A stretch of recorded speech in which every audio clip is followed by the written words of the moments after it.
the swash zone area, which is the area from where the water washes up onto the sand and then recedes back to the next breaking wave. Kind of that swash zone is so dynamic and impacted by the pressure of the waves, the water coming up and receding back.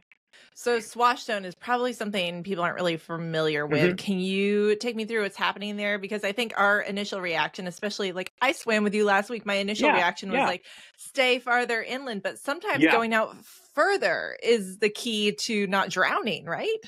Often where the waves are breaking, if you're just trying to float and stay, safe until someone can rescue you, it is safer beyond where the waves are breaking.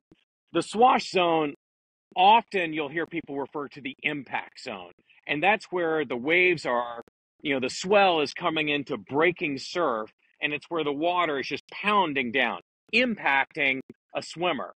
And or just someone, like you said, playing in the waves or going out just to get their feet in the sand or get their feet or their feet in the water. And 3 to 4 foot surf or even 2 to 3 foot surf, depending on the size of the person, that amount of water impacting someone and then receding can take them off their feet really quickly and then roll them and tumble them into the next breaking wave. There's this kind of other factor of like, what happens if your head goes down first and it hits a rock? Like, there's a lot of factors out there that could do harm other than just drowning, right? Yeah, and I think that we hear a lot about the fatal drownings. There are both fatal and non-fatal drownings, and there are also significant traumatic, life-changing injuries that can happen in that surf zone.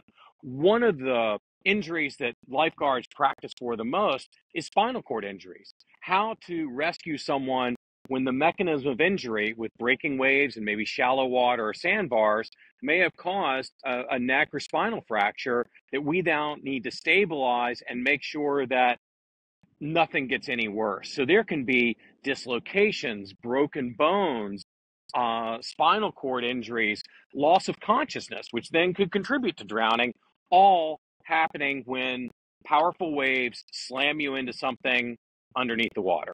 Okay, so let's say you're that couple on the beach. You're Hmm. with someone, they get swept away. You're the person left on the beach. Do you run in after them? What do you do at that point?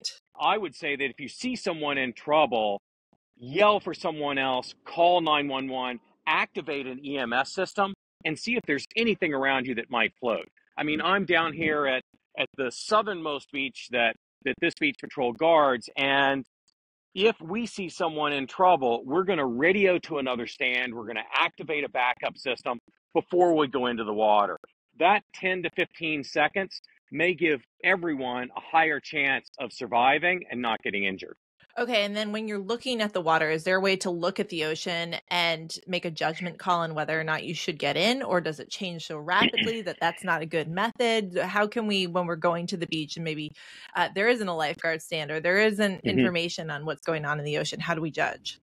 It's a really great question, and it's tougher for someone who may be coming to the beach for the first time or will only come once a year to really read things the way someone locally would. But a couple of quick things you can look for. One, if you're facing out at the ocean, standing at the beach within 20 yards of the water, where do you feel that wind coming from? If you're facing the ocean and the wind is hitting you in the face or on the side, left or right, that means it's blowing onshore.